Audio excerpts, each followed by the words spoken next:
තෙරුවන් සරණයි. නමෝ බුද්ධාය. සිල් සුවඳ සදහම් පිළිසඳර වැඩසටහන් මාලාවේ තවත් එක් වැඩසටහනක් දිගහරින්නට ඔබ වෙත තිලින කරන්නට දායාද කරන්නට අද දවසේදීත් අපි සුපුරුදු වෙලාවටම සුපුරුදු විදිහටම හමු වෙනවා. ඉතින් අද දවසේදීත් පින්වත් ස්වාමින් වහන්සේ අප කෙරෙහි මහත් කරුණාවෙන් යුතුවම මැදිරියට වැඩම කළා මේ වැඩසටහන උදෙසා අනුශාසනාවන් සිදු කරන්නට. පින්වත් ස්වාමින් වහන්සේව අපි නමස්කාර කොට පිළිගනිමු. පින්වත් ස්වාමින් වහන්සේ අපගේ නමස්කාරය වේවා. සාදු සාදු සාදු.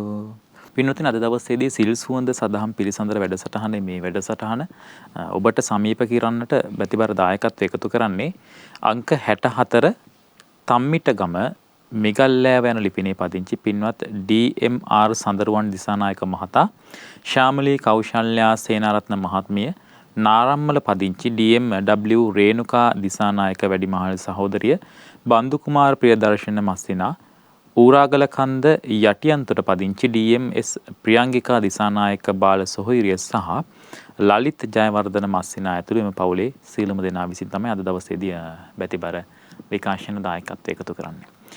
ඉතින් පින්වත්නි, අපි ඊයේ දිනේදී කියන්නේ පසුගිය වැඩසටහනේදී සිහිපත් කරගත්තා මේ අද දවසේදී කුමක්ද මේ සදහම් පිළිසඳරේ නියැලෙන්නේ කියලා. පින්වත් ස්වාමීන් වහන්සේ අවසරයි, මේ අපි සිහිපත් කළා මේ පෘථග්ජනයා තුළ තියෙන මේ වර්ණනාව පිළිබඳව අපි අද දවසේදී කතා කරනවා.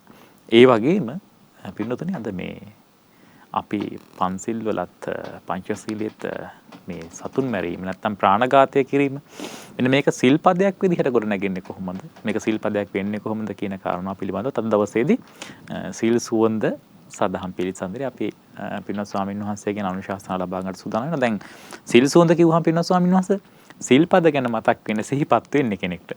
අද තමයි අපි ඔන්න පළවෙනි සිල්පදේ ගැන ඉගෙන ගන්න යන්නේ, දැනගන්න යන්නේ. අවසරයි පින්වත් ස්වාමීන් වහන්සේ, අපි ආරම්භයක් ලබා ගමු. නමෝ බුද්ධාය. හැම දිනාටම තෙරුවන් සරණයි.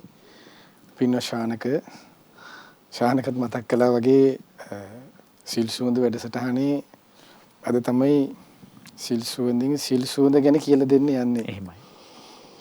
එතකොට දැන් මේ දේශනාවේදී මේ දේශනා රාශියම දැන් ඉස්සර හැම සූත්‍රයකම අපි පළවෙනි දවසේ වැඩසටහනේ මතක ඇති, පළවෙනි දවසේ දෙවෙනි දවසේ මතක ඇති දීඝනිකායේ සම්බන්ධයෙන් විස්තර කරනකොට සීලඛණ්ඩ වර්ගයේ සීලයේ මූලිකව කොටස් තුනකට මේක වෙන් කරනවා කියලා බුදුරජාණන්සේගේ දේශනාවට. ඒ තමයි ඉස්ලාම චූල සීල, මජ්ක්‍ධිම සීල, මහා සීල ආදී විදිහට.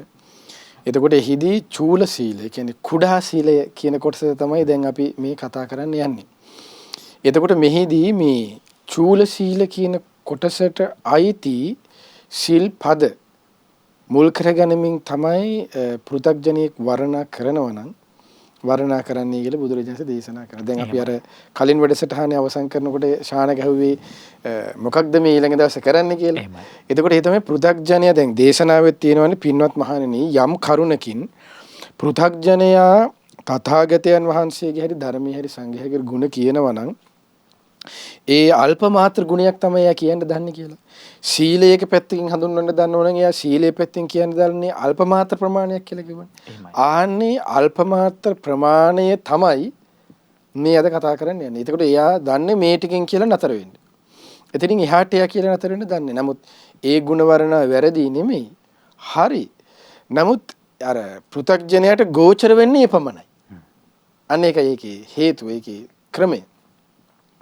එතකොට එහිදී ඒ තමයි බුදුරජාණන් වහන්සේ දේශනා කරන පෘථග්ජනයා දන්නවනම් දන්නේ ගුණ වර්ණනා කරන්න කියලා. අනේ ඒගොල්ලෝ සත්තු මරන්නේ නැහෙනි කියලා ওই ටික විතරයි කියන්න දන්නේ කියලා. ඊට පස්සේ අදින්නාදාන පහය, ඒ කියන්නේ අන්සතු දෙය ගන්නෙ නැහැ කියලා. ඊට පස්සේ බ්‍රහ්මචර්ය වාසය කරන නැත්නම් වැරදි කාම සේවනින් තුරව වාසය කරනවා කියන එකයි. ඊට පස්සේ මුසාවාදය අතහැරලා, ඊට පස්සේ කේලාම් පරස වචන, හිස් වචන ආදී අතහැරලා සම්පප්පලාභයෙන් වැළකීලා, ඊට පස්සේ මේ තියෙන මේ දේවල්, ඒ කියන්නේ භූතගාම, ඒ කියන්නේ පළවෙන ගස් පැල විනාශ නොකර ඔය වගේ දේවල් තමයි කියනවා ඒගොල්ලෝ වර්ණනා කරනවා නම් වර්ණනා කරන්න දන්නේ කියන. ඕක තමයි කියන චූල සීලය කියලා. ඊට පස්සේ නැටුම්ගෙන් වාදනය වෙලකිලා රැයට කන්නේ නැහැ.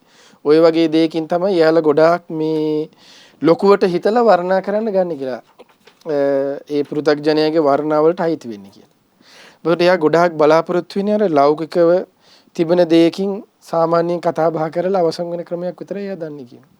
ඒක තමයි කියන්නේ පෘථග්ජනයෙකුගේ ගුණ වර්ණනාවකට අදාළ කොටස කියන. එහෙමයි. එච්චරයි පෘථග්ජනයා දන්නේ කියනවා. ඒ කියන්නේ එතනින් එහාට තිබෙන යම් කිසි කොටසක් තියෙනවා තව. ඒ තමයි සමාධිය ගැන, ප්‍රඥාව ගැන ඒ දේවල් එයාට ගෝචර වෙන්නේ නැහැ. සමහරට එයත් ඒ ශිල්පද ගැන තේරුමක් දන්නේ නැහැ. එයා වර්ණනා කරන සතුන් මෙරිනවා කියන්නේ මොකක්ද? සතෙක් නොමරෙනවා කියන්නේ කොහොමද? ඒ ශිල්පදේ ආරක්ෂා වෙන්නේ කොහොමද කියන එකවත් එයා දන්නේ නැහැ. එයා සමහර වෙලාවට අර සාමාන්‍ය ලෝකයේ සමාජයේ කතා වෙන ගුණේ තමයි එයාත් කියලා දාන්නේ කියනවා. ඒක තමයි කියන සාමාන්‍ය ඒ කියන්නේ පෘථග්ජනයාගේ ලක්ෂණය. තමයි පෘථග්ජනයේ ගුණ වර්ණාව කියලා කියන්නේ. එතකොට ඒ තුලින් තමයි එයා මැනීමක් කරගන්නේ කියනවා. ඒ මැනීමෙන් තමයි එයා තීරණය කරගන්නේ කියනවා. ඒ කියන්නේ සැබෑ ගුණයකට ඒ කියන්නේ මේ දේවල් ගුණධර්ම නෙමෙයි කියනවා නෙමෙයි. ඒ කියන්නේ සැබෑ ලෙස මීටත් එහාගේ උතුම් ගුණධර්ම තියෙනවා. ඒ දේවල් එයා දන්නේ නැහැ කියනවා පහදින්නේ. එහෙමයි. ඒ කියන්නේ එයාට පළවෙනි ධ්‍යානය කියන එකක් ගැන දන්නේ නැහැ. දෙවෙනි ධ්‍යානය කියන එකක් ගැන දන්නේ නැහැ. තුන්වෙනි ධ්‍යානය, හතරවෙනි ධ්‍යානය, සමාධි, නේව සංඥා ඒව ගැන එයා දන්නේ නැහැ කියනවා. දැන් ඒකට උදාහරණයක් තියෙනවානේ හරි ලස්සන සිදුවීමක්. අනාගාමී වෙච්ච උතුමන් වහන්සේ කියන්නේ ගිහි කෙනෙක්ගෙන් අහනවා නිගණ්ඨනාථ පුත්ත ඔයා දෙවෙනි ධ්‍යානය පිළිගන්නවාද කියලා. දෙවෙනි ධ්‍යානය පිළිගන්නවාද කියලා අහකට පස්සේ එතුමා පිළිතුරු දෙනවා මම දෙවෙනි ධ්‍යානය පිළිගන්නේ නැහැ කියනවා. ඒ නිගණ්ඨයා කියන මේ ශ්‍රමණ බවත් ගෞතමයන්ගේ ශ්‍රාවකයෝ අනාගාමී කියලා ප්‍රතිඥා දෙන්නේ මෙන්න බලන්න දෙවෙනි ධ්‍යානය පිළිගන්නේ නැහැලු කියලා. ඊට පස්සේ අර තුමන් වහන්සේ කියනවා හලෝ දෙවෙනි ධ්‍යානය පිළිගන්නවා කිය මට 아무තුන් පිළිගන්න දෙයක් නැහැ කියනවා. මම දෙවෙනි ධ්‍යානයට සමවැදිලා වාසය කරන කෙනෙක් කියනවා. ඒතර සමවැදිලා වාසය කරන කෙනෙකුට දෙවෙනි ධ්‍යානය කියන එක පිළිගන්න දෙයක් නෙමෙයි. පුරාජේරු කියන්න ඕනේ. පුරාජේරු කියන්න ඕනේ නැහැ නේ. එයාට 아무තුන් වර්ණනා කරන්න ඕනේ. එයා ඒකට සමවැදිලා ඒකේ යථාර්ථය දන්නවා කියනවා. මොකද නිගණ්ඨනාථ පුත්ත කියන්නේ දෙවෙනි ධ්‍යානය කියන එක පිළිගත්තේ නැහැ. එයා පිළිගත්තේ පළවෙනි ධ්‍යානයට එනකම් විතරයි. එයා එතනින් එහාට සිතක් දියුණු කරගන්න පුළුවන් තියෙනවා කියලා එයා පිළිගත්තේ නැහැ. එයා ලොකුවට කියාගෙන ගියේ මොකක්ද? අන්ත අවිහිංසාවාදයෙන් ඒකට කියන්නේ. බුදුරජාණන් වහන්සේගේ ධර්මයේ හිංසනයෙන් තොර බව තියෙනවා. හැබැයි අන්තයට ගිහිල්ලා නෑ. ඒ කියන්නේ හිංසා කරන්න කියන එකක් නෙවෙයි බුදුරජාණන්ගේ ධර්මයේ කියන්නේ. ඒ කියන්නේ අන්තයටම ගිහිල්ලා නෑ.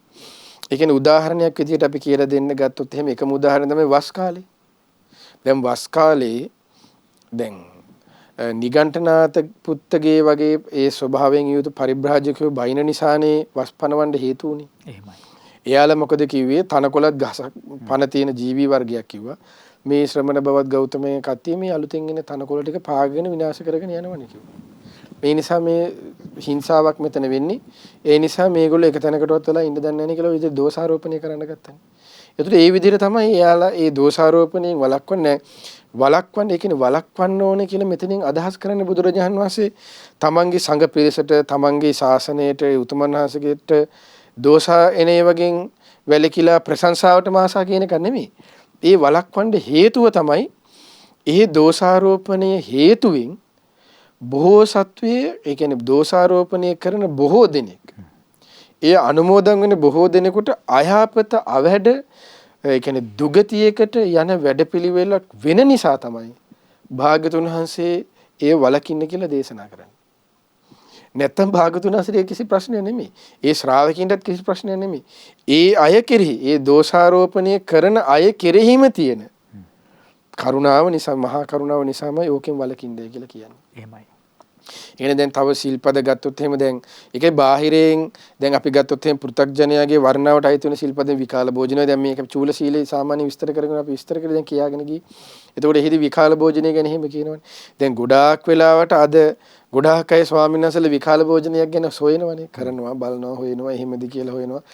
ඒ කියන්නේ සාමාන්‍යයෙන් ඒ කියන්නේ පැහැදින්න තිබෙන උතුම් කාරණා තියෙනකොට මේ පොඩි කාරණයකින් පැහැදීමකට අපහැදීමකට ඒගොල්ලෝ යනවා. ඒක මේ කරුණ ටික පෘථග්ජනයෙකුගේ පැහැදීම් පැත්තකට අයිති වෙනවා කියලා බුදුරජාණන් දේශනා කළේ මෙතන. එහෙමයි. එතකොට භාග්‍යතුන් වහන්සේ දැන් මුල් අවුරුදු මුල් ශාසනයේ මුල් කාලය තුල විකාල භෝජනී පැනවීමේ ශික්ෂාපදයක් නැහැ.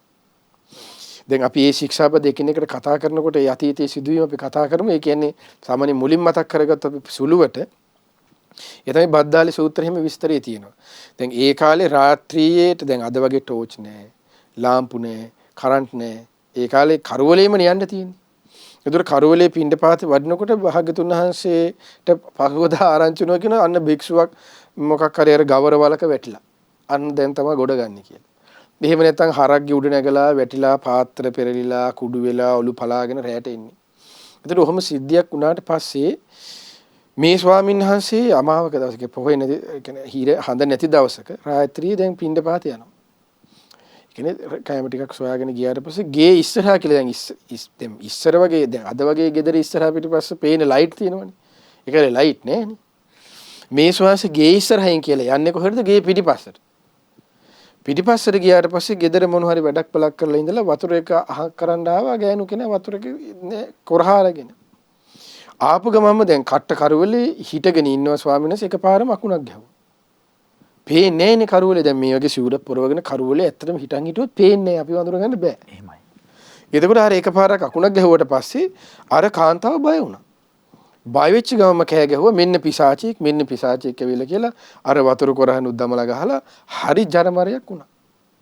ඉතින් පහවදා බුදුරජාණන්සේට ආරංචි වුණාට පස්සේ තමයි බුදුරජාණන් දේශනා කළේ ඔය ක්‍රෑට කෑම ටිකක් වෙනුවෙන් යන්න ඕනේ. අනේ ඊට පස්සේ ගෑණි හොඳටම බයිනවා ඒ ගෙදරයි. උඹලා මේ රැයටත් කන්න දෙන ඔය කෑම හොය එනේකෙදි ඔය බඩ කපා ගනිලා කියනවා පිහියකින්. ඒකට ආන්නේ චෝදනාව බුදුරජාණන්සේට අහන්න ලැබුණා. දැන් එහෙම සමහරට ඒ චෝදනා කළේ වෙන්න පුළුවන් රහතන් වහන්සේ නමකට. එතකොට ඒ හේතුවෙන් ඒ චෝදනාවෙන් රහතන් වහන්සේට ප්‍රශ්නයක්ද? නෑ. බුදුරජාණන්සේට ප්‍රශ්නයක්ද? නෑ. ධර්මයට ප්‍රශ්නයක්ද? නෑ. ඒ චෝදනා කරන අයටනේ ප්‍රශ්නේ තියෙන්නේ. එහෙමයි. එතකොට ඒ හේතුවෙන් බුදුරජාණන් දේශන අන්න ශික්ෂාපදේ පෙනෙවුවා. එහෙනම් ඊරවරට ගියට පස්සේ ආහාර ගන්න ඕනේ නැහැ. ඔය ගිලන්පස ටිකක් තියෙන දෙයක් වළඳලා මොනවද මේ ඊට පස්සේ කොළ රසත් ඊට පස්සේ මේ ගෙඩි රසත් අනුදරිනවා කියලා අනුදරලා ඊට පස්සේ ගිලන්පසක් වළඳලා ඉන්න කිව්වා. ඔහොම තමයි මේ විකාල භෝජන ශික්ෂාපදේ පණ වෙන්න හේතුව. එහෙමයි. එතකොට ඊට කලින් මුල් කාලය තුල පරිභෝජනය කළා. දැන් සමහර රහතන් වහන්සේලා තියෙනවා රැයට පින්නපාත යන්න ඕනේ නැහැ කියලා හිතාගෙන මොකද කරන්නේ දවල්ට දාහන ඉතුරු වෙනවනේ. ඉතුරු වුණාට පස්සේ ඒක ගලක දාලා වේලනවා කියන.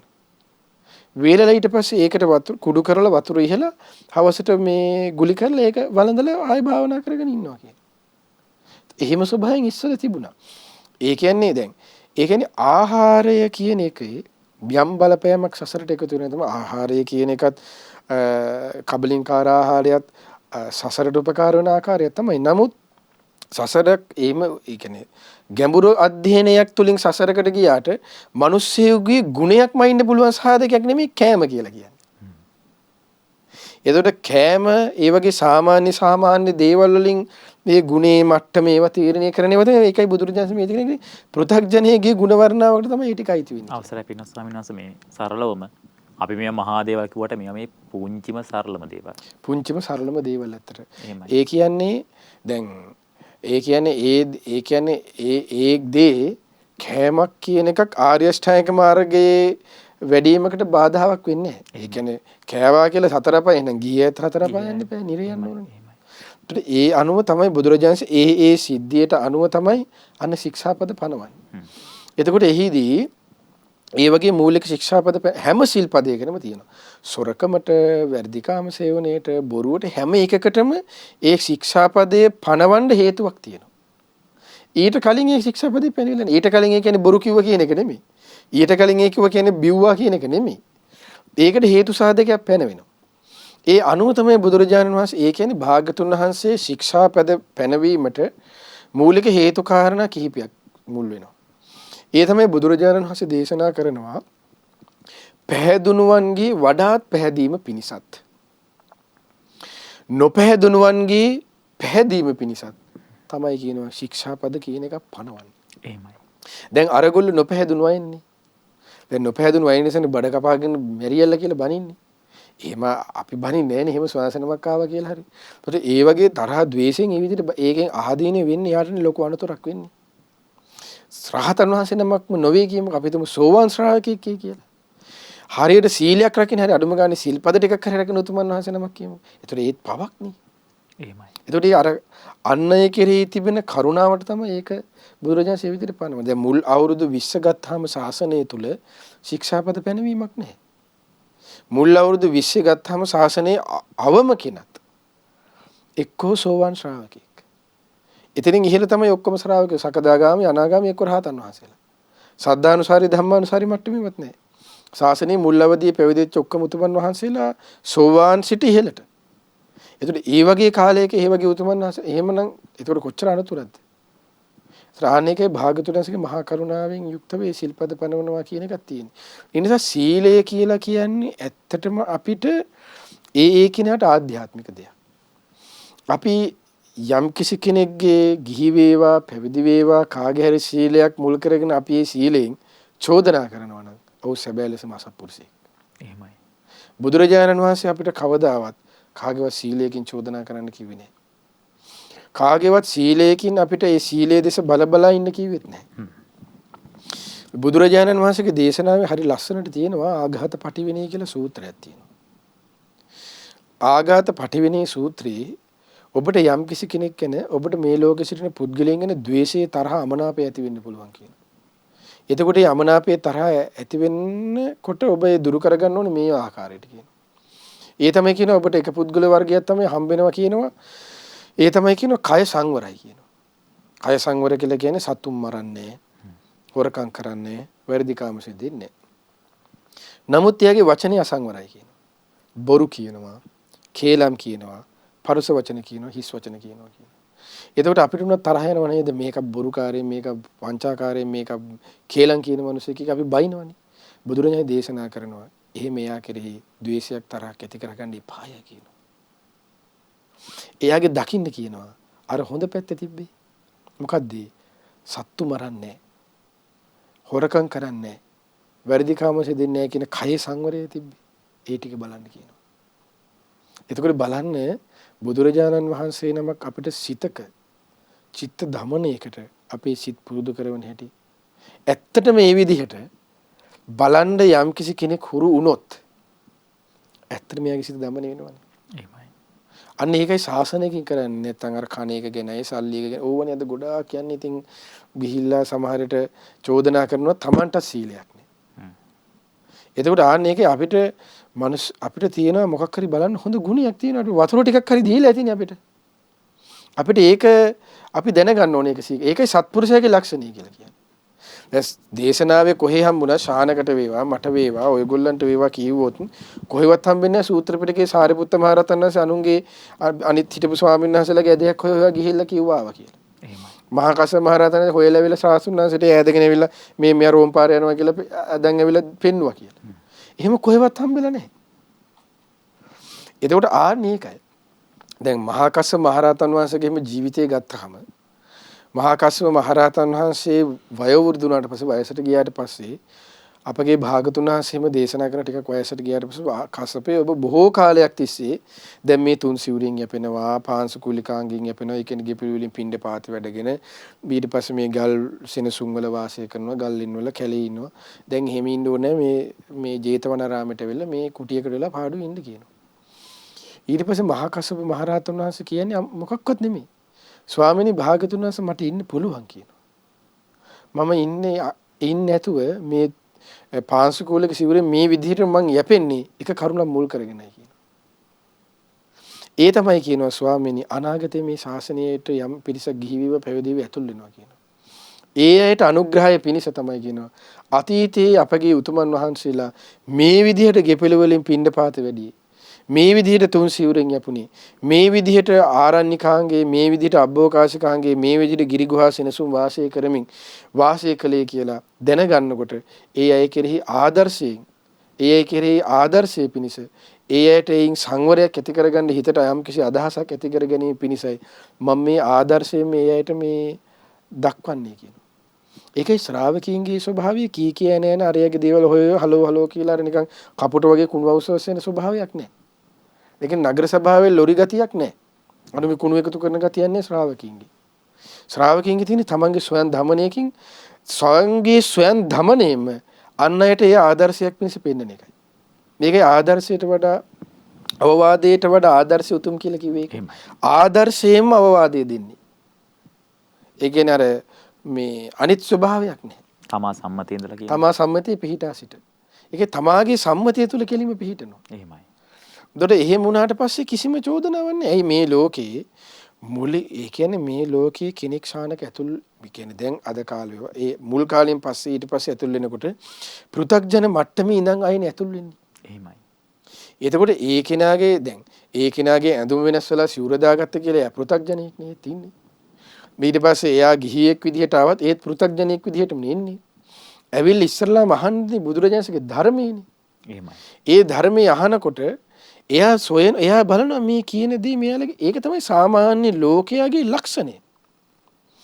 ඒ ලක්ෂණයේ තුල ඉඳගෙන තමයි යා ටික දියුණු වෙන්නේ. ශ්‍රද්ධානුසාරී මට්ටමකට එක්ක ධම්මානුසාරී මට්ටමකට එක්ක සද්ධානුසාරී මට්ටමෙන් සෝවාන් ධම්මානුසාරී සිට සෝවාන් වෙලා එන එකක් නෙමෙයි. සද්ධානුසාරී වෙලා එන එකක් නෙමෙයි. අර අමු කෙනා තමයි එන්නේ. එතකොට ඒ අමු ගතියෙන් යුතුව සිහි කිරීම තමයි ඒකේ හැටි. එහෙමයි. එතකොට ඒ කෙනෙක් පිළිගන්නේ ලෝකේ ක්‍රියාවකින් දකින්න දෙයක්. ඒක තමයි ලෝකයේ දැන් අද උනත් ওই මිනිස්සු ඔහොම කිව්වට මෙහෙමයිනි කියලා අපි කියනවනේ. එතකොට ඒකයි සම්මතයේ පිහිටලා ඒ උතුමන් වහන්සේලා අවවාදයේ කියන එක අපිට ආදර්ශයෙන්ම දුන්නේ. ඒ නිසා කියන බලන්න මහා කස්සප මහ රහතන්ගේ සුභ. ඒ කියන්නේ එකල අද වෙන සිද්ධිය දැකපු නිසානේ අපිට ඒ විදිහට ඒ උතුමන් වහන්සේලා හැසිරුනේ. ඒ උතුමන් වහන්සේලාට අමුතුවෙන් හැසිරෙන්න ඇත්තටම දෙයක් නැහැනේ. මොකක්ද ජීවිතය අඩපාඩු විමුක්තිය සාක්ෂාත් කරලා අවසන්. අමුතුවෙන් හැසිරෙන්න කිසි දෙයක් නැහැ. ඇත්තටම ඉන්න තිබ්බ පහසුවේ. ඊට පස්සේ බලන්න කොණ්ඩඤ්ඤ ස්වාමීන් වහන්සේ පළවෙනි භික්ෂුන් වහන්සේ. මේ ශාසනයේ පළවෙනි භික්ෂුව. එතනින් එකම එක දවසයි මේ බුදුරජාණන් හම්බෙන්න ඇවිල්ලා. ඒ ශ්‍රාවකින් වහන්සේට මුණ ගැහිලා තියෙන්නේ මේ ශාසනයේ ශ්‍රාවකින් මුණ ගැහිලා තියෙන එක දවසයි. ඊට පස්සේ හම්බුනේ නෑ. එකම එක දවසක් මුණ ගැහින්න ඇවිල්ලා ඉන්නකොට අලුත පැවිදිච්ච ස්වාමීන් වහන්සේලා විහිළු තහළු කරා කියනවා. මේ වයසක පහේ නාකේ ස්වාමීන් වහන්සේ නමක් කළා කවුද දන්නේ මේ කියලා. ඊට පස්සේ බුදුරජාණන්සේට ඒක ආරංචි වෙනවා. මේ බුදුරජාණන්සේ දේශනා කරන එහෙම කියන්න එපා කියන මේ දන්නවද කවුද කියලා අහනවා කියනවා. මේ තමයි කියනවා මේ ශාසනයේ ප්‍රථම භික්ෂුව කියනවා. මේ අඤ්ඤා කොණ්ඩඤ්ඤයනුයි මේ කියනවා. සීළු දෙනා වැඳ වැටෙනවා. ඊට පස්සේ තමයි අඤ්ඤා කොණ්ඩඤ්ඤ මහරහතන් වහන්සේ ඊට පස්සේ අර සාරිපුත්ත මහරහතන් වහන්සේලාගේ ඊට පස්සේ ඒ තෙන් අවස්ථාවන් දීලා අඤ්ඤා කොණ්ඩඤ්ඤ මහරහතන් වහන්සේ එහෙම වඩින අනෝතප්ත විල්තරට. එහෙමයි. පිරිනුවන් පාන කම්ම එහෙ තමයි ඉන්නේ. මිනිස්සේ කැස් දෙකට දැක්කේ නැහැ. උපස්ථාන කළේ ඒ විල්තරේ හිටපු හස්තියෝ. හස්තියෝ තමයි දාණයට ඒ ඵල වේල අනම්මනම් ගෙනල්ලා පූජා කරන්නේ. එහෙම යපනේ ඒ වගේ උතුමන් වහන්සේලා පිරිසක් වාසය කරපු ශාසනයක් මේක. ඒ වගේ ආදර්ශයකින් ඒ වගේ ගුණයකින් ඒ වගේ යහපතකින් දක්වපු ශාසනයක් මේක. එහෙමයි. ඒකයි මේ ශාසනයේ හරි පුදුමයි. අපි වගේ මේ අර නිකන් යන්තම් උඩින් පල්ලෙන් බලන ස්වභාවයක් තියෙන එකක් නෙමෙයි. එතකොට බුදුරජාණන් වහන්සේ ඔන්න මුලින්ම එහිදී පෘථග්ජනයාගේ ස්වභාවයත් එක්ක එයා දන්නේ කියනවා මොකක්ද මේ ශ්‍රමණ ගෞතම දැන් එයාගේ වර්ණාව කියනවා කොයි වගේද ශ්‍රමණ ගෞතමයන් වහන්සේ සහ ඒ ශ්‍රාවකයෝ දන්නේ කියනවා මෙන්න මෙච්චරයි කියනවා. සතුන් මැරීම අත්හැරලා දාලා සතුන් මැරීමෙන් වැළකී සිටින කෙනෙක්, දඩමුගුරු අත්හල කෙනෙක්, අවියාවද බැහැර කර කෙනෙක්, පවට ලැජ්ජා ඇති කෙනෙක්, සතුන් කෙරෙහි දයාවන්ත කෙනෙක්, සියලු ප්‍රාණීන් කෙරෙහි හිතානුකම්පාවේ වාසය කරන්නයි කියලා පින්වත් මහණි ওই විදිහට පෘථග්ජනයා තථාගතයන් වහන්සේගේ ශ්‍රාවකින්ගේ ගුණ කියුතුත් කියන්න දන්නේ ඔච්චරයි කියනවා. ඔය එච්චරයි දන්නේ කියන්නේ මම නෙමෙයි කියන්නේ මේ බ්‍රහ්මජාල සූත්‍රයේ තියෙන එක. එතකොට මේක ගුණයක් නැතුව නෙමෙයි ගුණයක් තමයි එයා දන්නේ එච්චරයි කියන්නේ. එතකොට මෙහිදී දැන් අපි ගත්තොත් මෙතන ඉඳන් විස්තර කරගෙන යමු. ඉස්සරහටත් හැම සිල්පදයක්ම මේ විදිහට විස්තර වෙනවා. එහෙනම් දැන් මෙතනින්ම අපිට කතා කරගෙන ගියපම ඉස්සරහ එන සූත්‍ර වලටත් ලේසියිනේ. ඒ නිසා පාණාතිපාතා ශික්ෂාපදය ගැන ගත්තොත් එහෙම මූලිකව පාණාතිපාතා ශික්ෂාපදයේ පැනවීමක් බුදුරජාණන් වහන්සේ දේශනා කරනවා. දැන් මේ විස්තරයේ තියෙන ඇත්තටම විනය පොත් වහන්සේගේ. විනයේ තියෙනවා ස්වාමින්වහන්සේලාට අයිති විනය ශික්ෂාපදයන්ට අයිති පොත් වහන්සේ නමක් පාචිත්තිපාලි කියන. ඒ පාචිත්තිපාලි පොත් වහන්සේගේ තමයි මේ පාණාතිපාතා වේරමණී ශික්ෂාපදං සමාදියාමි කියන ශික්ෂාපදය පැනවීමේ ආරම්භක මූලික ස්ථානය දෙන්නේ. එතකොට එහිදී දැන් මෙතනදී බුදුරජාණන් දේශනා කරන මේ ශික්ෂාපදයේ ස්වභාවය කොහොමද දැන් පාණාතිපාතම් පහය පාණාතිපාතා පටිවිරතෝ හෝති. ඒ තමයි කියන සතුන් මැරීම අත්හැරලා දාලා තියෙන කියන්නේ. ඒ කියන්නේ සතුන් මැරීම සම්පූර්ණයෙන්ම අත්හරිනවා. කොහොමද අත්හරින්නේ? මැරීමෙන් වැළකී සිටින්නේ දඬු මුගුරු අත්හල කෙනෙක්. ඒ කියන්නේ දණ්ඩකින් මුගුරකින්වත් හිංසාවකින් කරන්නේ. ඒ කියන්නේ ගැහුවා කියලා සතෙක් කියන්නේ සතුන් මැරීම වුණා කියන එක නෙමෙයි. එහෙමවත් එයාගේ හිංසනයකට යොමු වෙන්නේ. දඬුමුගුරු අත්හල කෙනෙක්, අවියාවුද බහැර කෙනෙක්, පවට ලැජ්ජා ඇති කෙනෙක්. ඒ ප්‍රාණඝාතයෙන් වෙන පවට ඔහු ලැජ්ජයි. සතුන් කෙරෙහි දයාවන්ත කෙනෙක් සියලු ප්‍රාණීන් කෙරෙහි හිතානුකම්පී වාසය කරන ගොන්නොම විස්තර කරන්නේ. ඇයි මෙතනදී දඬුමගුරු අනම්මනම් ඒ කතාව එන එක ඔන්න මෙතනදී විස්තර කරන මේ සිල්පදේ මූලික පැනවීමේදී. ඒ තමයි බුදුරජාණන් දේශනා කර ඒ සමෙහි භාග්‍යවත් බුදුරජාණන් වහන්සේ සවැත් නුවර ජේතවන නම් වූ අනේ පිරිසුතුමාගේ ආරාමයේ වැඩ සිටියා. ඒ සමෙහි ඒ කාලේ හිටියා උදායි කියලා හාමුදුරු කෙනෙක්. ඒ උදායි කියන හාමුදුරු ඔය නමින් හිටපු හාමුදුරු කීප දෙනෙක් අපිට විනය පිටකේ හම්බ වෙනවා එකම නමින් උදායිලා කීප දෙනෙක්. දැන් මේ තවත් උදායි කෙනෙක්. ඒ උදායි කොයි කෙනෙක්ද කලින් ගෙදර ඉන්නකොට දුනුවායි. ඒ කියන්නේ දුනු ඊතල වලින් විදලා සත්තු මරපු ඒ වගේ කෙනෙක්. දුනුවායි. ඒ හාමුදුරු උදායි හාමුදුරු මොකද ඒ කෙනා ඒ උදායි එච්චරම එයාගේ කුටියේ ඉන්නකොට කුටියේ වටේ කපුට වෙලා කෑගද අපිටත් ගෙදර කපුට වෙලා කෑග හරි කරච්චල යන අපි ෂොක් ගාලා එලවනවනේ. ඒ වගේ මේ හාමුදුරන්ට හරි කං කරච්චල ඉවර යන්නේ. ඊට පස්සේ මේ හාමුදුරන් ඉතින් පොඩ්ඩක් හිතන් තරහ යනවා. දැන් මෙයා කලින් ජීවිතේ දුනුවායි.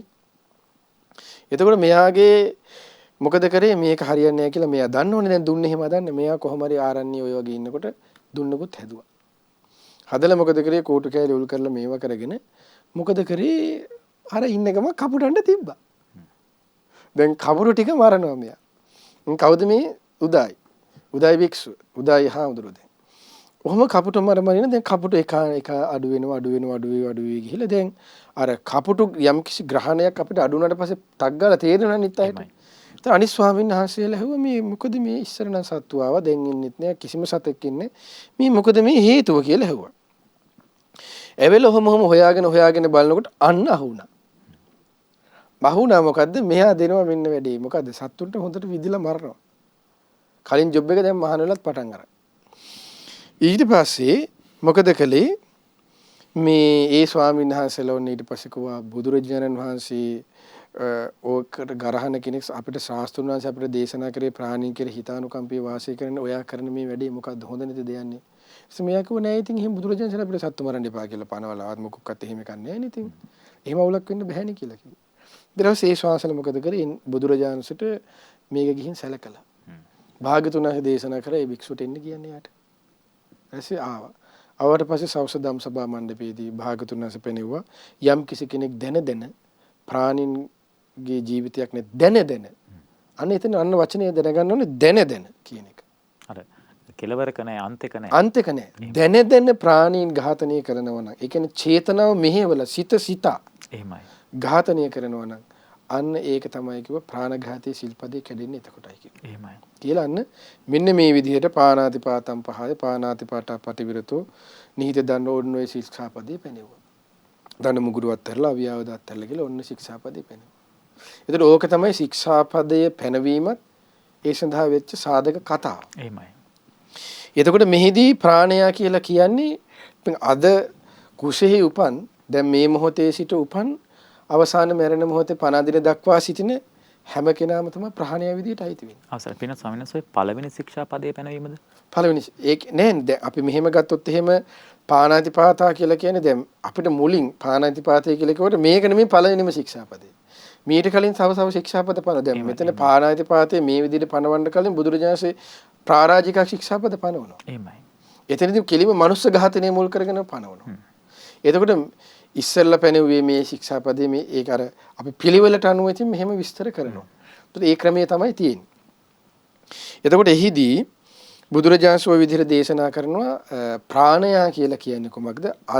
අද මේ මොහොතේ හටගත් කලලේ සිට මේ මැරෙන්න මොහොතේ පණ දින දක්වා කෙනා කියන එක ඒක තමයි පානාති කියන්නේ ප්‍රාණයක් කියන එකට අයිති වෙන්නේ. එහිදී මිනිස්සයා කියලා ભેදයක් නැහැ, සතෙක් කියලා ભેදයක් නැහැ.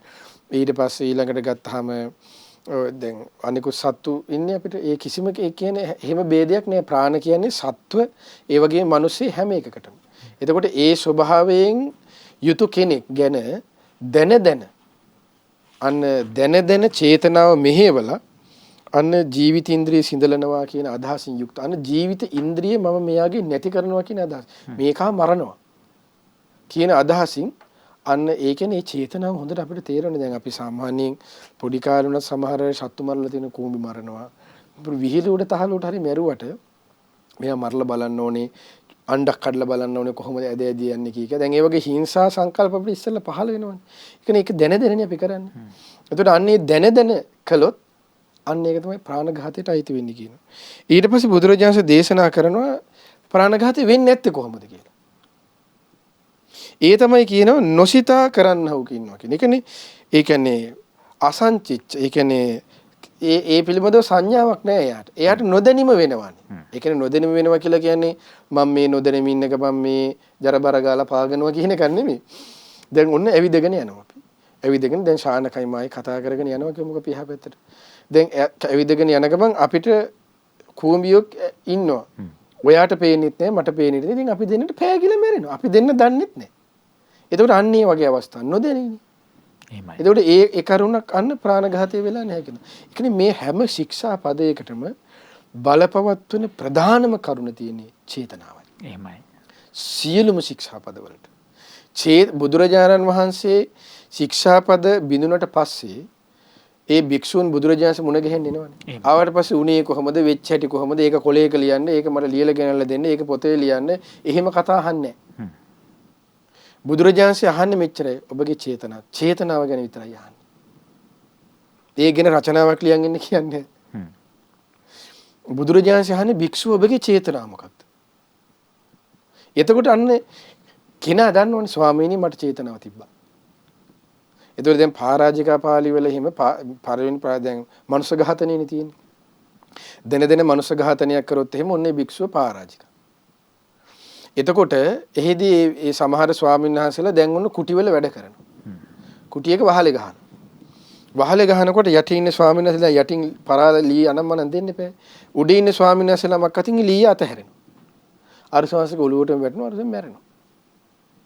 ඊට පස්සේ අර ස්වාමීන් වහන්සේට මේ මං ප්‍රාණඝාතයක් කරාදෝ මං පරාජිකා වුණාදෝ මං ජීවිතයත් තොර කරාදෝ කියලා සැකයක් ඇති වෙනවා. ඒ සැකවලට තමයි කියන්නේ කුකුස් කියලා. කුකුස් ඇති වුණාට පස්සේ බුදුරජාණන්සේ ළඟට ඒ භික්ෂුව යනවා. ගියාට පස්සේ බුදුරජාණන්සේට කියනවා මේ භික්ෂුව ස්වාමීනි මම මෙහෙම කළා මෙහෙම වෙනකොට මෙහෙම අතහැරුණා. දැන් මට ඒක ගැන සැකයක් තියෙනවා කියලා. බුදුරජාණන් අහන්නේ කෙලින්ම අහන්නේ ඔබේ චේතනාව කොහොමද? මේ භික්ෂුව මරණ අදහස තිබ්බද? ස්වාමීනි මට එහෙම අදහසක් තිබුණේ නැහැ. ඔබ පරාජිකා නැහැ කියනවා. ඔන්න ඊට පස්සේ තව භික්ෂුවක් කියනවා ඒ තමයි කියනවා වයසක පහේ ස්වාමීන් වහන්සේනමක් කියනවා දැන් මෙයාට දාන්නේ ගිලානුපස්ථාන කරන බහාඳුරු දැන් මේ වයසක ඇත්තක ඉන්න අය කෑ ගහනවා හරි අමාරුයි ඉතින් වයසක ඇත්තක ඉන්නකොට මේ තරුණ භික්ෂුවට එපා වෙනවා. එපා වෙලා මොකද කරන්නේ? දැන් නාවන වෙලාව තියෙනවනේ. උණු වතුර නාවන්න ඕනේ. හැබැයි ඉතින් උණු වතුර නාවනවා මොකද කරන්නේ? වැඩිපුර වෙලාවක් අරගෙන හොද්දට නාවනවා. පෙඟින තත්ත්වෙට නාවනවා. අනේ මේ හාමුදුරු රෑ මැරෙනවා. ඒ බුදුරජාණන් වහන්සේ ළඟට යනවා. මට මෙහෙම කුකුසක් ආවා මෙයා මැරුණානේ කියලා. ඔබට ඒ නාවන වෙලාවේ මොකද තිබුණේ කියලා. ඇත්තටම මේ මිනිහා මැරෙනවා නම් හොඳයි කියන අදහස තිබ්බ ස්වාමීනි භාගතුන් වහන්සේ කියනවා. එහෙනම් ඉතින් ඔබ පරාජිකා කියනවා. ඒතර අන්න ඒ වගේ සෑම වෙලාවකම බුදුරජාණන්සේ ඇහුවේ චේතනාව ගැනයි. යම් කිසි පුංචි හෝ සිතුවිල්ල තියෙනවා නම් ඒ සිතුවිල්ල කියන්නේම චේතනාව කියන එකම තමයි. එහෙමයි. අපිට නොදැනී අපි සමහරට කියනවානේ මමට මේක තේරුන්නේ නැහැ මම මේක දැනන් හිටියේ නැහැ මේම උනේ නැහැ මට ඔටෝ කියුණා ඔටෝ කියේ ඉන්න දෙයක් නැහැ දන්නවා අපි. අපිට ඒ කියුණාද නැද්ද කියන එක අල්ලගන්න තරම් අපිට ඒ තරම්වත් හිත දමනයක් නැහැ. එහෙමයි. හොඳට නිස්කලංකව නිසල්මනේ කල්පනා කරලා බැලුවොත් චේතනාව නැද්ද කියන එක ගැන හොඳට තේරෙනවා. ඒකයි අපි හැම දෙයකම කල්පනා කරන්නේ චේතනාව ගැන.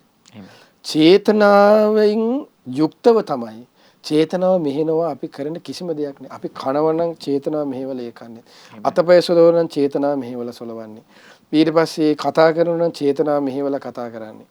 ඊළඟට අපි ඇවිදිනකොට චේතනාව මේ ඇවිදින කරන ඉරියව් සියල්ලකටම චේතනාව බලපානවා. ඒක කිය තමයි මේ ශික්ෂා පදවලට. පින සමනස ඉච්ඡානුගතයි කියලා අපි කියන්නේ තෝ දැන් ඒ කියන්නේ ඔය කියන්නේ සයන්ස් වල තියෙන ඉච්ඡානු අනිච්ඡානු කියලා තියෙනවනේ. දැන් එතකොට අපිට උගන්වන ඕන හෘද ස්පන්දනේ අනිච්ඡානුගයි කියන්නේ. අනිච්චානුගය කියන්නේ තමාගේ යටතකින් තොරවයි කියලා කියනවා. ඇත්තටම හොඳට බැලුවොත් එimhe අපිට ඒ දේවල් තේරෙන්නේ නැති එකක් තියෙන්නේ. අපි සියල්ල අපේ යටතට වසඟයි. දැන් හතරවෙනි ධ්‍යානය කියන අපි කතා කරනකොට හතරවෙනි ධ්‍යානයේ සම්බන්ධනවත් එක්ක මේ හෘදේ නතර වෙනවා. නතරට ආශ්වාස ප්‍රශ්වාස වැටිල්ලක් නැහැ. නමුත් ඒ භික්ෂුවගේ ආයුෂය කියන එක තියෙනවා. ඒ භික්ෂුව මෙරලා නැහැ. නමුත් හතරවෙනි ධ්‍යානයේ නැගී සිටලා ආයේ තුන්වෙනි ධ්‍යානයට සම්බන්ධන ගමන් මේ වැඩ කරන්න පටන් ගන්නවා.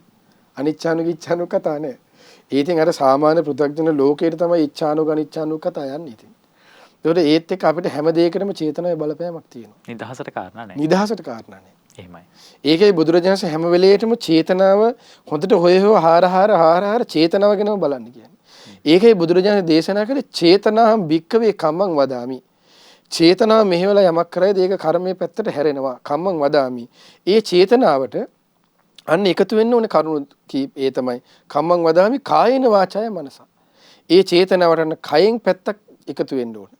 ඒ තමයි මෙන්න කයෙන් එකතු වෙන පැත්ත තමයි ප්‍රාණඝාතය. සොරකම වැරදි කාමසේවනේ. දැන් ඒ කියන්නේ දැන් සොරකම ගැන අපි ඉස්සරහට කතා කරනකොට අපි කතා කරමු දැන් අපි හිතන දැන් ඔයා මට විශ්වාසයිනේ. ඔයාගේ විශ්වාසයෙන් ඔයාගේ මේස උඩ තියෙන පෑන ශානකගේ පෑනනේ කියලා මම අරගෙන යනවා. නමුත් මට බැරිද ශානකගේ හොඳම පෑනක් හොරකම් කරන්න ඕනේ කියලා දෙකක් නේ හොඳට චේතනාව තියෙනවා. අපි සොරකම ශික්ෂාපදේ ගැන කතා කරමු මේ විදිහට. එතකොට ඒ ආකාරයට චේතනාව කියන එක හොඳට පැහැදිලිව පේනවා. එහෙමයි. චේතනාවෙන් තමයි අපි හැමදේම කරන්නේ. එතකොට ඒ විදිහට තේරුම් ගන්න කියන. ඊට පස්සේ ඔන්න නොසිතා කරන්න කෙනෙකුට එයා හිතලා නැහැ නේ, එයා දන්නේ නැහැ නේද ඇවිදගෙන යනකොට පෑගිලා මැරිලා. සමහරවිට කකුල හොදනකොට තමයි දන්නේ එයා කූඹියක් කැරලා අනී මැරිලානේ කියලා.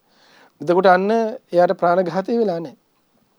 දැන් ඔන්න ඔය ප්‍රශ්නත් එක්කනේ දැන් ඔය මාළු කතන්දර ඔය වගේ දේවල් ගොඩාක් කියන්නේ මේ ශික්ෂාපද වලට සම්බන්ධ වෙලා මේ ප්‍රාණඝාතයට සම්බන්ධ වෙලා සමහර මාළු කන මාස් මාංශ අනුභවයේ. ඉතින් ඔය ගැන කතා කරන්න ගියොත් අපිට වෙනම වැඩසටහනක් කතා කරන්න වෙනවා. ඉතින් වැඩසටහන් මාලාවකටම යන්න වෙනවා. ඉතින් ඔන්න ඔක හේතුව. එතකොට තේරුම් ගන්න තියෙන්නේ තමන්ගේ චේතනාව ගැන. ඊළඟට බුදුරජාණන් වහන්සේ දේශනා කරනවා නොසිහියෙන් කරන්න. ඒ කියන්නේ සිහියක් නෑ යාට. දැන් සමහරවිට හදිස්සි වෙන අවස්ථා තියෙන හදිස්සි එහෙම ගියා. දැන් ඒ කියන්නේ දැන් අර අවස්ථාවම ගමුකෝ. ඔන්න අර විදිහට අර වහලේ ගහන වෙලාවේ අර ස්වාමීන්වහන්සේලාට ලී යව ඉන්නවා. එතකොට අපි හිතමු ගඩොල් දැන් පාස් කර ඉන්නවා කියලා. ඒ පාස් කරගෙන ඉන්න ගඩොලේ මම ඔයාට දාන්නේ. නමුත් ඔයාගේ ඔළුවේම ඇවිල්ලා වදිනවා. එතකොට සමහරවිට අර කලබලයට සිහියේ මදි බවකට ඒ ස්වභාවයෙන් ඔයා සමහරවිට ඒක ඇදලා මැරලා යනවා. මට ශානක මරනවා කියන අදහසක් නැහැ නේ. ඒතර අන්න ඒ වගේ අවස්ථා ඒකයි හොඳට චේතනාව කියන එක ගැන බලවත් ලෙස අවධානයකින් භාගතුන් සින්ද කියන්නේ. ඊළඟට තමයි මරණ අදහසක් නැහැ කියනවා යාට. මරණ අදහසක් නැතිව යම් කිසි දේවල් තියෙන දැන් ඔය ප්‍රශ්න එනවනේ සමහරවිට ගොඩාක් අහනවනේ ඔය අර බට ගහලා අවසාන හුස්ම යනකොට ICU වල වෙන කේස් එක අර. ඔය ICU වල ඉන්න වැඩ කරන අය අහනවා සමහරවිට කියන්නේ බ්‍රේන් ඩෙත් කියලා. බ්‍රේන් ඩෙත් අවස්ථාවේදී ස්වාමීන් වහන්සේ අපිට මේව අඩු කරන්න වෙනවා. අඩු කරලා ඒ රෝගියාට පුළුවන් විදිහට හුස්ම ගන්න හදලා දීලා ඔහොම මැෂින් එක අඩු කරගෙන ගියාට පස්සේ මැරලා යනවනේ. ඒකෙන් අපි මනුස්ස ඝාතනේ වෙනවද කියලා. ඉතින් බ්‍රේන් ඩෙත් කියන එක එයාලගේ සයන්ස් වලම මොකක්ද උගන්වන්නේ? එයාලගේ සයන්ස් වලම බ්‍රේන් ඩෙත් කියලා කියන්නේ මිනිහා මැරිලා කියන එකනේ.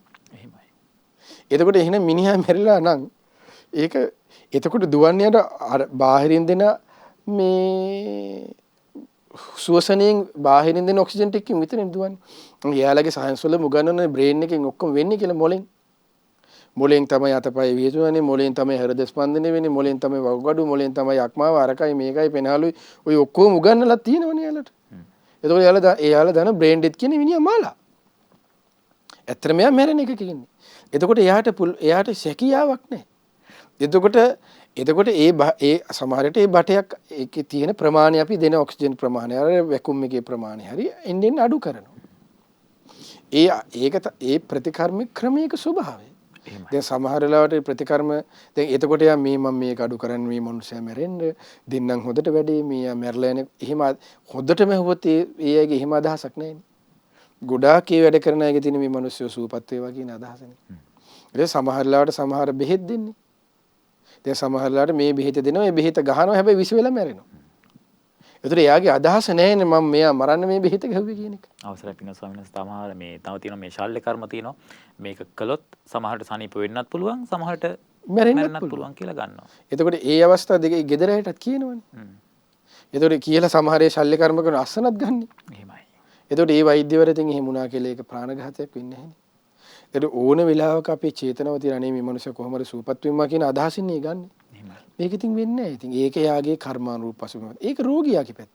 එයාගේ කර්මානුරූප පසුබිමත් එක්ක එයාගේ දේවලුත් එක්ක එයාගේ ගෙනාපු ආශාව වෙනකොට ඉතින් මේ දෙත් තුනක් නැතත් යන්නවනම් යන්න වෙනවා. ඉන්නවනම් ඉන්නවා. පින තියෙනවා. ඒක තමයි ස්වභාවය. එතකොට ඒකයි නොදැන කරනවා කියලා. ඒක දැන කරන එක නෙමෙයි. දැන් උන්න දැන කරනවා කියන්නේ උන්න ඒ විද්‍යාව අනුවම කෙනෙකුට ඔන්න කියනවා කලලයක් තියෙනවා විනාශ කරන්න කියලා. ගර්භාෂය කලලේ විනාශ. එතකොට ඔය ස්පෝක් කම්බි හරි දාලා මොන හරි දාලා ඇනලා කරලා අන්න එතකොට වෙඩි හරි. එතකොට මේ ප්‍රාණඝාතය තමයි ඒක. එතකොට අන්න ඒ වගේ දේවල් වලට මගේ නෙමේ වෙන කෙනෙක් කියලා මම දොස්තරනේ කියන ඒ කතාවන්නේ එයා සම්බන්ධ වුණා. එහෙමයි. දැන් දේශනාවේ තියෙනවා දැන් භික්ෂුවකගේ පරාජිකාවක් පනවනකොට ඒ ක්‍රමයේ හරි ලස්සනට විස්තර කරනවා. දැන් ශානකට මරණීය ගුණ වර්ණනා කරනවා කියනවා මම. ශානක මෙරියන් අනේ හොඳයි ඔයාලා වගේ පව්කාරයෝ ඉන්නේ කොච්චර මේ රටේ ලෝකෙට බරක්ද කියලා ඔන්න දැන් මම බනිනවා. බැනලා මෙරියන් කියලා මම බනිනවා දැන්. කියලා මගේ අනේ ඔයා මැරෙනවා කියන අදහස තමයි මගෙත් තියෙන්නේ. ඊට පස්සේ ඔයාට හිතෙනවා අනේ මෙහිම අපිට කවුරුත් ආදරේ නැහැ මෙහිම අරකයි මේකයි කියලා. මේගොල්ලොත් මෙහෙම කියපකේ මම මැරෙනවා කියලා හිතලා ඔයා ඇත්තටම බෙලෙල්ල දාගෙන මැරෙනවා. එහි මැරෙනකොට මෙහි මම පරාජිකයි. ඒතර ආනේකයි ස්වභාවය කියලා කියන්නේ. ඊට පස්සේ සමහර වෙලාවට ඒකයි දැන් එතනදී දැන් ඒ කලලේ විනාශ කරනකොට අනිත් කෙනා කෙනාට දොස්තරගේ රස්සාව කරනවා කියන එකක් නැහැ. එහි විනාශ කරනකොට එයාට හම්බෙනවා තමයි. ප්‍රාණඝාතය තමයි එයා කරන්නේ. ඒකෙන් ඒ අම්මටත් රැස් වෙනවා තමයි. ඒ ගර්ල්ටත් ඒක වෙනවා තමයි. දෙන්නටම ගානට බෙදාගෙන කනවා දෙන්නම. ඒකයි වෙන්නේ මේ දේවල් හොඳට තේරුම් ගන්න ඕනේ. එතකොට එහෙම ස්වභාවයක් තියෙන දැන් බුද්ධ පරාජිකා පාළියේම හරි ලස්සනට විනී තියෙනවා. ඒ මොකක්ද ඔයාට මරණීය ගුණ කියලා මම ඔයාට දෙනවා කියනවා කඹයක් හරි මොකක් හරි එකක්. මැරෙන්න කියන්නෙත් නෑ මම දෙනවා. නමුත් එයා මැරෙනවට මං හරි ආසයි. ඒ අදහසින් දෙන්නෙම. ඔයා ගිහිල්ලා මාසෙකින් හරි අවුරුද්දකින් හරි අර මං කියපු එකට යම් මොහොතක ඔයා මැරෙනවද? සමහරවිට මට අමතක වෙලා. නමුත් මෙහෙම මං පරාජිකා. එහෙමයි.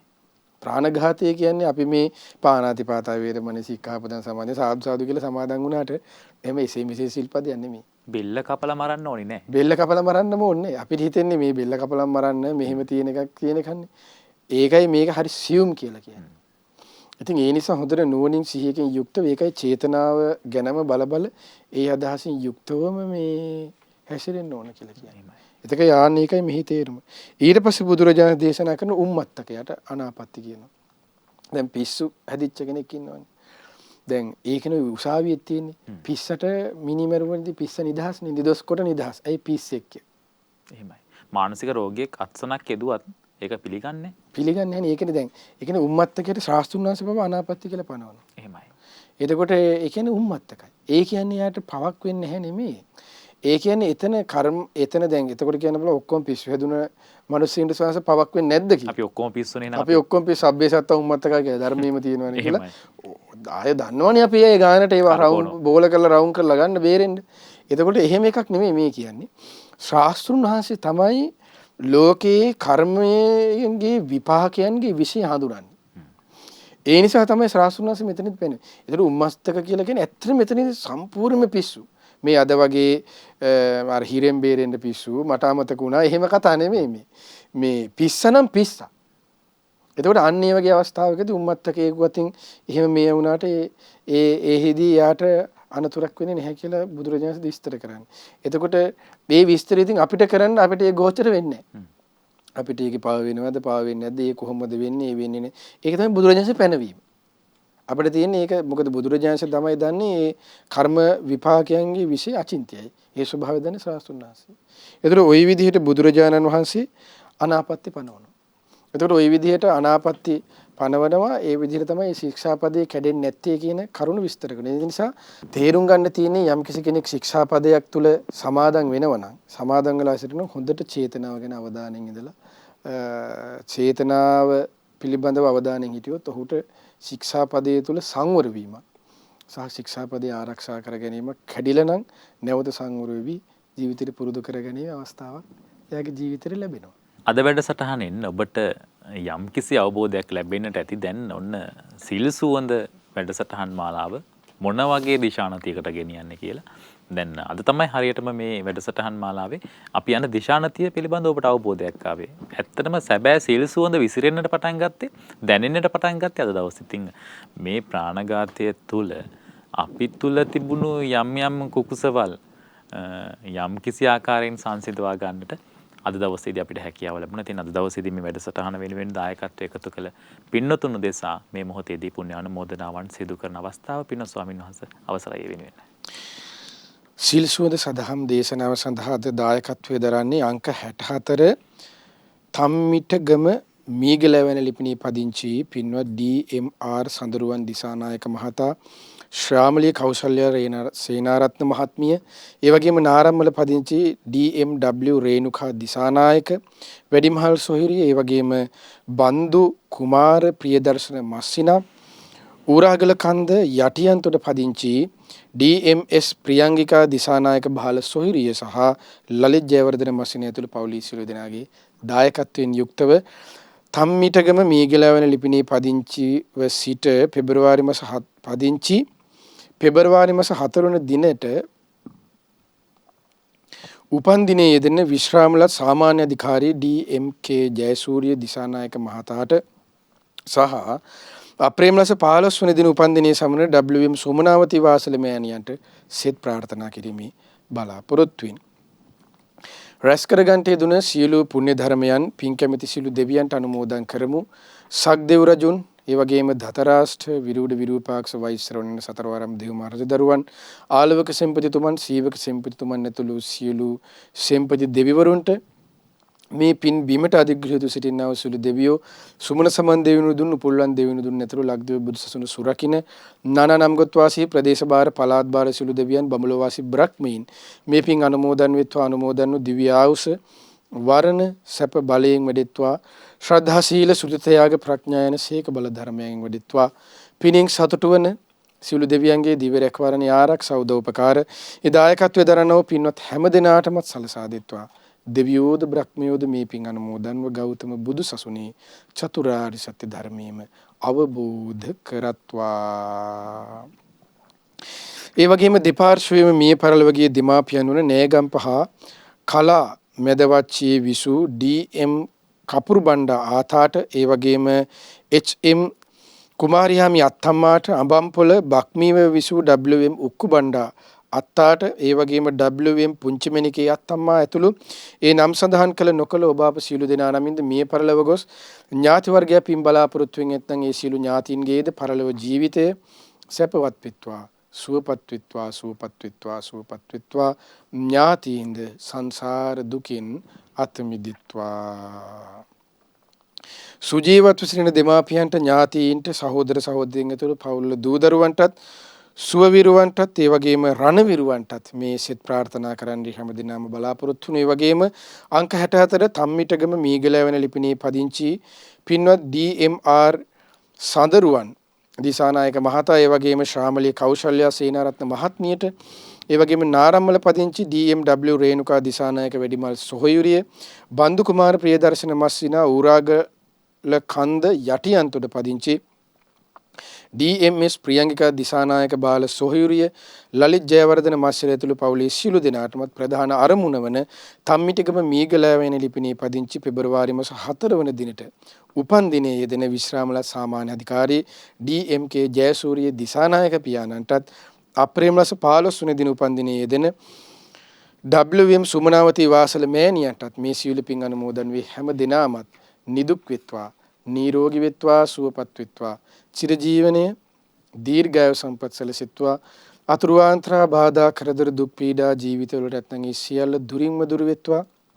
ඒ පින්වත් හැම දෙනා කරන කියන සිතන පතන සිළු ධර්ම කිටුම් පැතුම් රැකී ආරක්ෂා වෙලෙලඳාම් ගොවිතැන්පත් දූදරුවන්ගේ අධ්‍යාපන කටයුතු ආදී හැම දෙයක්මත් ਸਰව ප්‍රකාරින්ම සාර්ථක වෙත්වා.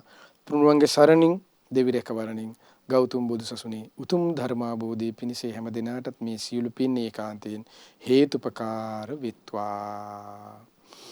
ඒ වගේම මේ පින ඔබ අප හැම දිනාගේම ගුරු දේවෝත්තම කල්යාණ මිත්‍ර පින්වත් ලොකු ස්වාමීන් වහන්සේට කෙලිස අනුමෝදන් වෙත්වා. පින්වත් ගුරු දෙවිඳුන් නිදුක් වෙත්වා, නිරෝගී වෙත්වා සුවපත් වෙත්වා චිරජීවනයේ දීර්ඝායු සම්පත් සැලසෙත්වා ගුරු දේවෝත්තම පින්වත් ලොකු ස්වාමීන් වහන්සේටද උතුම් ධර්මාභෝධයේ පිණිස මේ සීල පින් ඒකාන්තයෙන් හේතුපකාර වෙත්වා. ඒ වගේම ලක්වාසී ලෝවාසී මහා සංඝරත්නයට අනගාരികා මෑණිවරුන්ටත් මේ පින් අනුමෝදන්ව නිදුක් නිරෝගී සුවපත් භාවයෙන් චිරජීවනයෙන් යුක්තව ගෞතම බුදුසසුනේ උතුම් ධර්මාභෝධයේ පිණිස මේ සීල පින් ඒකාන්තයෙන් හේතුපකාර වෙත්වා. ඔබ අප හැම දිනකම දෙමව්පියන්ට ගුරුවර නේද හිතමිතුරු ඇතුළු සීල දිනාටත් ශ්‍රද්ධා මාසික ධර්ම දානයෙන් උදව්පකාර කරන නන්නයිරින් උදව්පකාර කරන්නා වූ සිව්පසෙන් අපපකාර කරන හැම දිනාටත් ඒ වගේම අපගේ ශානක පුතුණුවන් ඇතුළු මේ වැඩසටහන් සාර්ථක කරගන්න නන්නයිරින් උදව්පකාර කරන විහිස මහන්සුන හැම දිනාටත් මේ සීල පින් අනුමෝදන් වේ. ඒ ඔබ අප සීල දිනාමත් නිදුක් වෙත්වා නිරෝගී වෙත්වා සුවපත් වෙත්වා චිරජීවනයේ දීර්ඝායු සම්පත් සැලසෙත්වා අතුරු ආන්තරා බාධා කරදර දුක් පීඩා ජීවිතවලට ඇතනම් ඒ සියල්ල දුරින්ම දුරු වෙත්වා ආයු වර්ණ සැප බලයෙන් වැඩිත්වා ශ්‍රද්ධා සීල සුතු ත්‍යාග ප්‍රඥා යන සීක බල ධර්මයෙන් වැඩිත්වා සුවසේ ජීවිතවලට තව තවත් පින් දහම් එක්රැස් කරගනිමින් ගෞතම බුදු සසුනේ පිළිසරණ ලබන්න මේ සියලු පිණුත් ඒකාන්තයෙන් හේතුපකාර වෙත්වා. හැම දිනාටම තෙරුවන් සරණයි. නමෝ බුද්ධාය. පින්නතුනේ පින්වත් ස්වාමින් වහන්සේ උදෙසාත් අපි සීලම දෙනා එකතු වෙලා පුණ්‍යානුමෝදනාවන් සිදු කරමු. අද දවස තුල මේ රැස් කළ සියලුම පුණ්‍ය ධර්මයන් පින්වත් ස්වාමින් වහන්සේ උදෙසා පුණ්‍යානුමෝදනා වේවා. පින්වත් ස්වාමින් වහන්සේ නිදුක් වේවා, නිරෝගී වේවා, සුවපත් වේවා. මේ ගෞතම බුද්ධ ශාසනය තුලදීම උතුම් වූ චතුරාර්ය සත්‍ය ධර්මයන් සුවසේම අවබෝධයේ පිණිස රැස් කරන්නට යෙදුන සියලුම පුණ්‍ය ධර්මයන් හේතුපකාර වේවා. සාදු සාදු සාදු.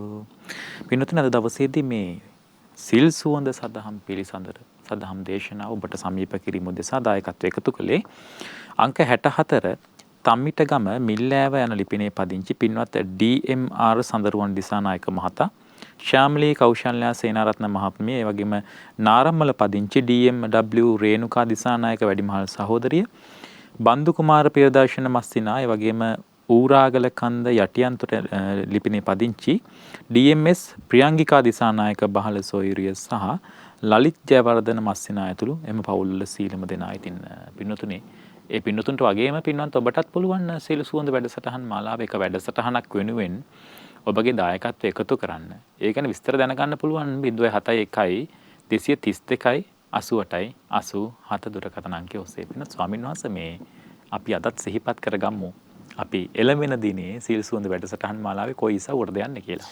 අපිට ඊළඟ දවසේ ඇත්තටම කතා කරන්න තියෙන ශානක මීළඟ ශිල්පදේ ගැන අදින්නාදාන වේරමණී සික්ඛාපදං සමාදියාම කියන ඒ ශික්ෂාපදේ ගැන. ඒ ශික්ෂා අදින්නාදානය කියන්නේ මොකක්ද, කැඩෙන්නේ කොහොමද, ඊට පස්සේ ආරක්ෂා වෙන්නේ කොහොමද, යාපත්‍ය අනාපත්‍ය මොනවද, ඒ කරුණු කාරණා ටික තමයි ඊළඟ දවසේ අපිට කතා කරන්න තියෙන්නේ. වැඩසටහන අවසානයේට මත්තෙන් මේ ගැන සිහිපත් කරන්නේ පින්නතුනේ මේ දින කිහිපෙදිත් අපිත් එක්ක බොහෝ පිරිසක් මේ සීල් සුවඳත් එක්ක මුසු වෙන්නට, සීල් සුවඳ විඳ ගන්නට එකතු වුණා. ඉතින් එළඹෙන දිනේදිත් මේ වෙලාවටම හමු වෙන බලාපොරොත්තු වෙන අද දවසේදී සමුගන්නටයි සූදානම් වෙන්නේ. තෙරුවන් සරණයි ඔබට. නමෝ බුද්ධාය.